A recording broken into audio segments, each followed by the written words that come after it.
Hello et bienvenue dans une nouvelle vidéo. Aujourd'hui, on va tester ensemble un nouveau fond de teint.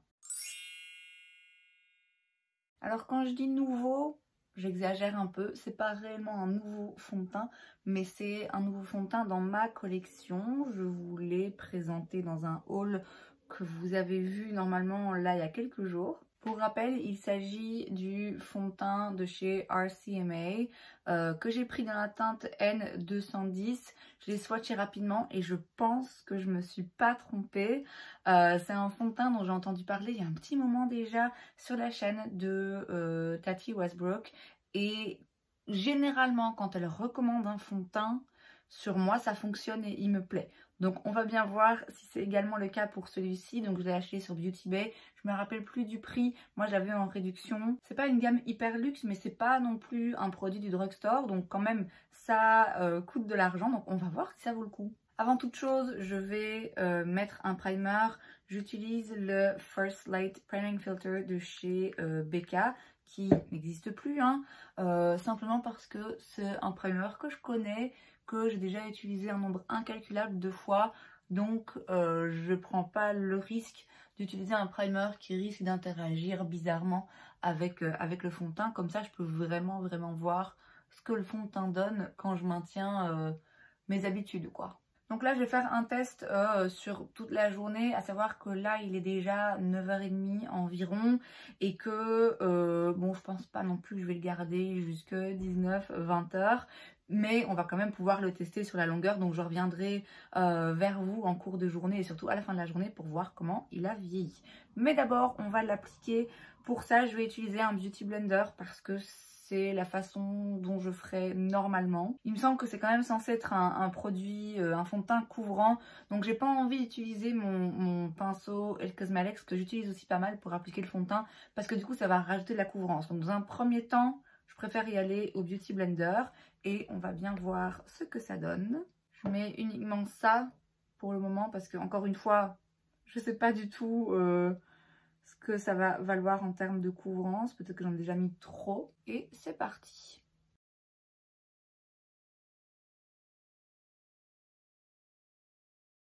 Bon, pour la couvrance, effectivement, c'est quand même plus que correct.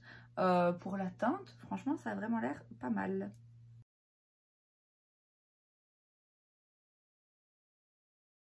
Et finalement, je peux bien en rajouter un tout petit peu. C'est vraiment une texture épaisse, hein, quand même.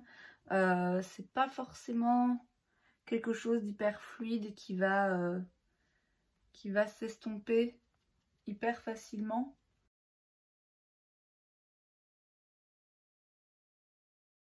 Donc on est bel et bien sur une bonne couvrance.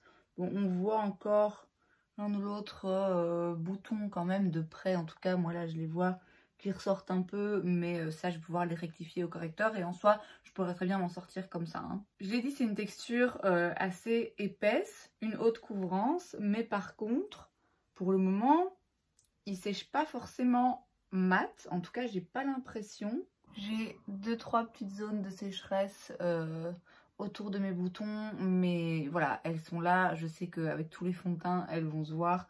C'est parce que j'utilise un petit traitement localement sur mes boutons et du coup ça les assèche. Et donc bah, forcément ça assèche aussi un petit peu la peau qui est autour.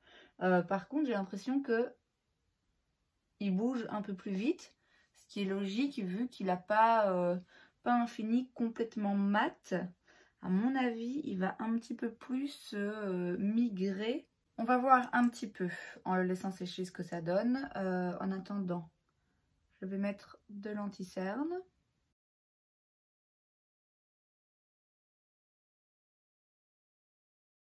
Je fais le reste de mon teint avec des produits crème. Donc j'utilise le bronzer crème de chez Fenty.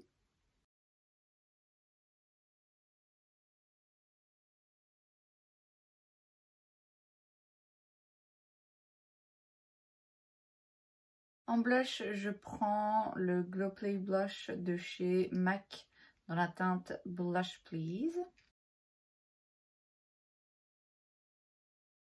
Et je remarque, donc là ça a eu le temps un petit peu de vivre sa vie et ça file quand même pas mal. Mais pour rappel, là j'ai encore rien poudré. Donc je vais poudrer l'anti-cerne et le fond de teint. D'abord je remets tout correctement pour éviter d'aller fixer des petites lignes.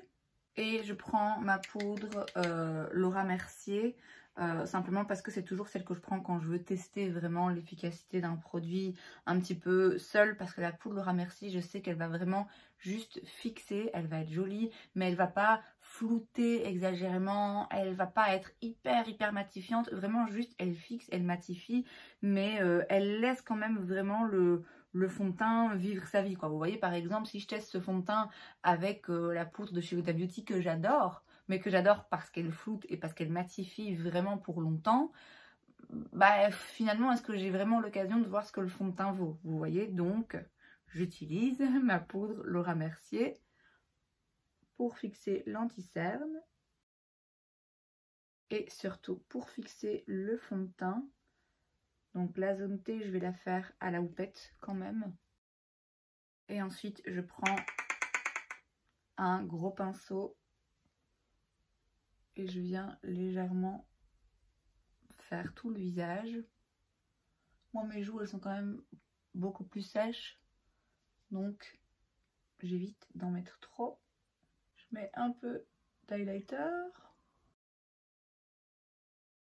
Bon, je vais aller faire mes sourcils, mes paupières, mes lèvres, tout ça hors caméra. Et puis je reviens près de vous après pour voir un petit peu ce que ça donne. Donc on se retrouve, il est 10h15, j'ai terminé le reste de mon make-up. Je vais aller filmer une voire deux autres vidéos, faire un petit peu ma journée.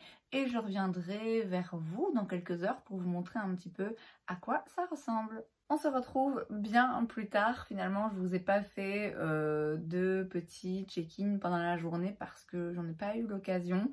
Donc là, il est 19h. Donc on n'a pas pu voir au fur et à mesure comment le fond de teint évoluait. Mais on va voir maintenant, après du coup près de 10 heures sur mon visage, à quoi ça ressemble. Bon, alors déjà je brille, ça paraît évident. Les yeux, ça a un petit peu coulé. Les lèvres, ça va encore quand même. Mais bon, clairement, je brille. En même temps, il a fait beau.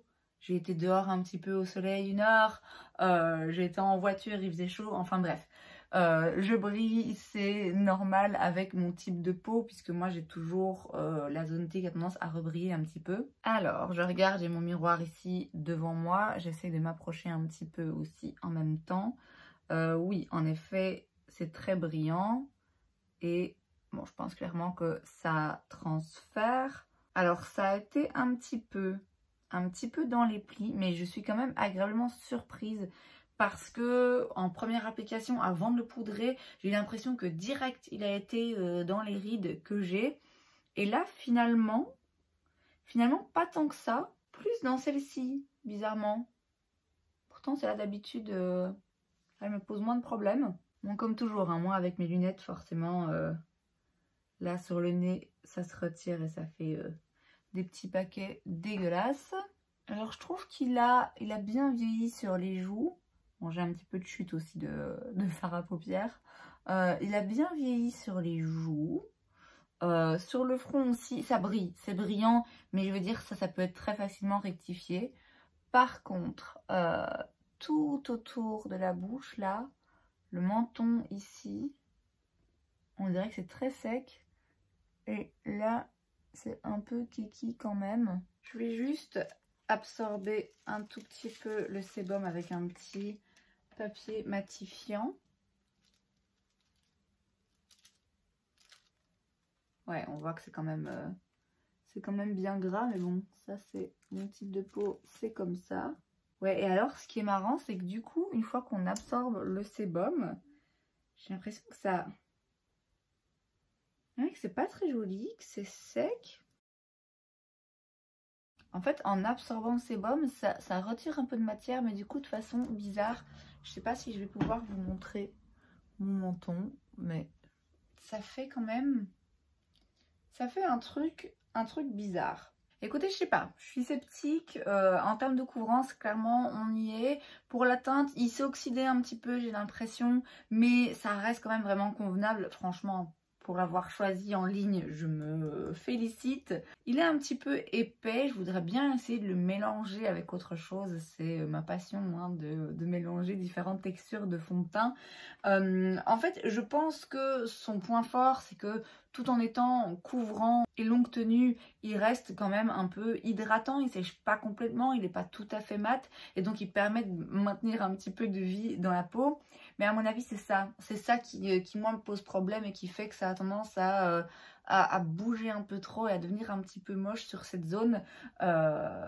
C'est en fait un fond de teint qui, je pense, pour la partie plus sèche de mon visage, pour les joues, fonctionne très bien.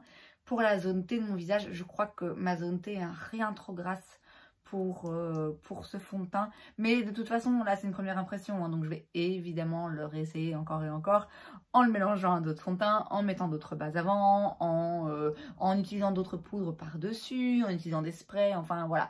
Là, c'était vraiment plutôt pour me faire une première idée.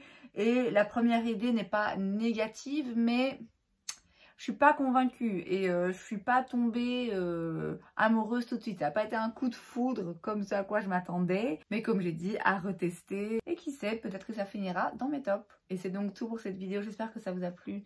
Si c'est le cas, n'hésitez pas à laisser un like. Vous pouvez aussi vous abonner à ma chaîne parce que c'est gratuit, donc pourquoi pas. Et moi, je vous vois la prochaine fois. Bye.